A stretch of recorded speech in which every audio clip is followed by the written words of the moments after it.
Good morning, students. In my previous class, I had started with the topic planning in the hospitality industry, and we'll do a quick recap of it before I move on to the next topic. So planning, as we all know, is the process of installing certain objectives in an organization, and it is an imaginary process where we need sound judgment and foresight to carry on with the business in future. So planning is in fact a process which is based on statistics of the past, maybe of the same organization or of another organization.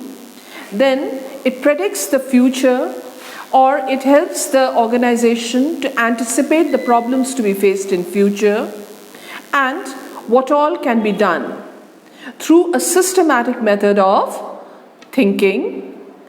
It involves proper functions of management on the basis of which organizing, staffing, directing, control and all can be followed. Then we studied that planning is different at different management levels. Like we have different plans for the top management, for the whole organization. In the middle management, there are different departments. And at the lowest level, we have supervisors to plan the daily activities. So we have studied that planning is based on forecast, and based on this, what we find is that different organizations can prepare themselves to achieve goals in future. And this also increases the efficiency. If we have set pattern of plans with us before we start the business, this will definitely help us to increase the efficiency of the organization. There is certain importance of planning. We can say that these are action statements which help to attain goals, is an intellectual activity. Then it looks into past events, that is, statistics of past events are taken up so that future opportunities can be implemented. So it is a full-fledged thinking process where the organization looks into its strength, weaknesses, and makes decisions according to it. And another thing we have to remember, it's an ongoing process.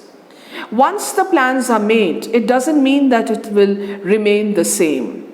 Plans have to be flexible so that it can be changed according to the situation. Because the future is unseen. We cannot make rigid plans. We have to make plans which are flexible, and for this what we find is that the plans have to be continuously monitored by the management. The management will continuously monitor the plans so that it can come up with the best goals in future. Now today we will look into the steps of planning. Briefly, very briefly, your syllabus doesn't have it in an elaborate manner. Briefly, we'll look into the steps of planning. So, the process of planning is followed by certain steps.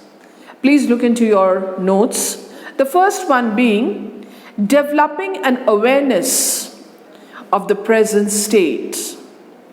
That is, the planning process, one has to be very, very aware, because on the basis of plans, the foundation of the organization is based.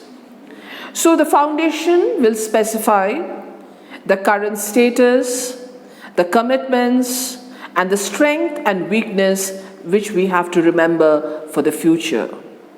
So once again, I repeat that the first step in planning is awareness, developing an awareness. Developing an awareness means that the foundation task has to be very, very strong to develop the plans, because this involves the current status, commitments of the organization. It looks into the strengths and weaknesses and as to what will happen in future. So this has to be really taken care of. The second step in planning is establishing outcome statements, which involves, that is the goals, which involves making goals, the right goals for the future. Because unless an organization has goals in front of it, it cannot hope to achieve any form of what you call, it will be a full failure. It will not be able to take care of its strength and come up with the best results. So we can say this goals of the manager, for example, has to be continuously what you call, goals may change. So it's a continuous process where we have to see whether the organization is heading correctly or not in achieving these goals. Premising. Managers establish premises or assumptions. Premising means assumptions. The quality and success of any plan depends on the quality of its underlying assumptions. So in assumptions, what all assumptions do we have to make? We have to make assumption about the future events. It has to be monitored. Those events have to be monitored. They have to be updated from time to time with the changing circumstances. So this information to make assumptions will definitely give us a very good, what you call, we will be able to achieve a lot in future. So hence, for this reason, the assumptions about future events must be brought to the surface, monitored and updated from time to time. Then we come to step 4, that is to determine the course of action. Managers decide how to move from the current position towards the goal. They develop an action statement, means they develop a path as how to achieve their goals, by when, how, and by whom. The course of action determines in an organization from its current position as how it will reach the future. Choosing a course of action involves determining alternatives by research, experimentation, experience, looking into alternatives, how to reach those goals. As we have studied earlier also, the resources of every organization has got alternative uses. I've given you examples in my previous class. So here also they have to constantly see through research and experimentation what is the right course of action while using the resources, so that the goals can be achieved in an economic manner. That means at the cheapest cost of production. Then we move on to formulating supportive plans. That is, the planning process doesn't stop with just the general plan. The managers have to develop or derive how the basic plan has to be implemented, and for this they might have to change the format of working and create a number of supportive plans, that is personal policies, to carry out the plan on a daily basis. So what did I say? That managers, to achieve the goals, have to come out with a supportive plan. A supportive plan means a plan which will help to carry out the daily activities so that the far-reaching goal can be achieved smoothly.